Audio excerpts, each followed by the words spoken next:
देखिए, बिहार की जनता जो है सो जातियों में बटी हुई है। हर जाति की अपनी पार्टी है और उसी आधार पर वोट होगा। नंबर 2, भ्रष्टाचार और ये जो विधि व्यवस्था है, ये सबसे बड़ी समस्या है। ये प्रभावित करेगा पूरे चुनाव को। भ्रष्टाचार और ये जो क्या कहते हैं आपको विधि व्यवस्था की समस्या, यह चुनाव को बुरी तरह प्रभावित करेगा। यूँ बिहार की जितनी जातियां हैं वो पार्टियों में बटी हुई है। वोट तो उसी आधार पर लोग देगा, जात के आधार पर। हाँ, जाति आधार पर वोटिंग होता है बिहार में, होगा। तेजस्वी यादव कह रहे हैं कि रोजगार पर, शिक्षा पर, कानून व्यवस्था पर, स्वास्थ्य व्यवस्था पर वोट जाएगा। उस पर भी कमों बेश जाएगा, लेकिन मोटा मोटी वोट जो है तो बिहार की सभी जातियां पार्टियों में बटी हुई है। अच्छा। हाँ, 80%, 20% वोट डोल ड्रम का है।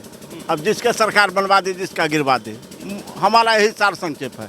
पर अभी जो देख रहे हैं, कई सारी खबरें ऐसी आ रही हैं, अस्पताल में घुसकर मारा गया, हत्याकांड, गोलीकांड। बात कहा नहीं कि इसका प्रभाव पड़ेगा चुनाव पर, और खास करके जो युवा मतदाता हैं उन बहुत निर्णायक होंगे। बहुत निर्णायक होंगे। युवा क्या तेजस्वी की तरफ जाते हुए दिखाई देंगे? हो सकता है। हम तो युवा नहीं है, लेकिन हो सकता है, क्योंकि नए मतदाता हैं वो तो कम से कम जाति और धर्म से परे हैं और उनका भी एक भारी वोट है, वो निर्णायक हो जा सकता है चुनाव में। और युवाओं की बात होती है, प्रशांत किशोर हैं और इधर चिराग पासवान है, इनका भी तो कहीं ना कहीं रोल रहेगा।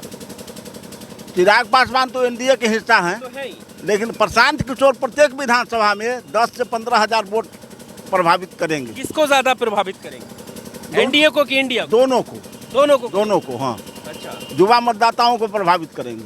हाँ, मतलब मिलेगा उन्हें वोट, ऐसा कहा? हाँ, वोट मिलेगा। हर विधानसभा में 10 से 15 हजार वोट प्रभावित करेंगे। अच्छा। अब इसके कारण भी बहुत का पलड़ा ऊंचा नीचा हो जा सकता है।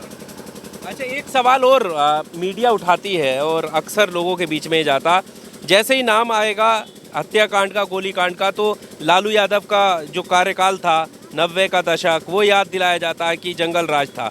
तो ये असर करेगा अभी भी? ये जो घटनाएं घटती है वो स्थानीय स्तर को ही प्रभावित करती है, पूरे राज्य को नहीं। अच्छा। जहाँ घटना घटी वहाँ कुछ प्रभाव डाल देगा, लेकिन पूरे राज्य स्तर पर कहा नहीं कि बिहार की जातियाँ पार्टियों में बटी है। मोटा मोटी ज़्यादा 80% वोट उसी आधार पर गिरेगा, इसका जो भी परिणाम। अब तक की बात अगर कही जाए, आने वाले सैकड़ों साल में यही होगा। इस पूरे देश में, मुल्क में जाति और धर्म से परे कोई राजनीति नहीं है, उससे परे कोई राजनीति नहीं है। नहीं देखते लोग रोजगार को। मान लिया कि कोई विशेष परिस्थिति आएगी तो 77 का आंदोलन हो जाएगा, लेकिन हर रोज आंदोलन नहीं होता है, क्रांति रोज होने की चीज नहीं है। पर अभी दोनों जिस तरीके से आमने सामने हैं, उनको लेकर कौन ऊपर? आमने सामने तो मान लिया कि 10,000 वोट का ही ना अंतर था पिछले चुनाव में, तो 10,000 वोट का ही अंतर था। तब क्या होगा भगवान जाने। मतलब परिवर्तन भी हो सकता है। हाँ, बिल्कुल, ज़्यादा संभावना मानिए। ज़्यादा संभावना। हाँ, ज़्यादा संभावना मानिए। चलिए, ठीक है।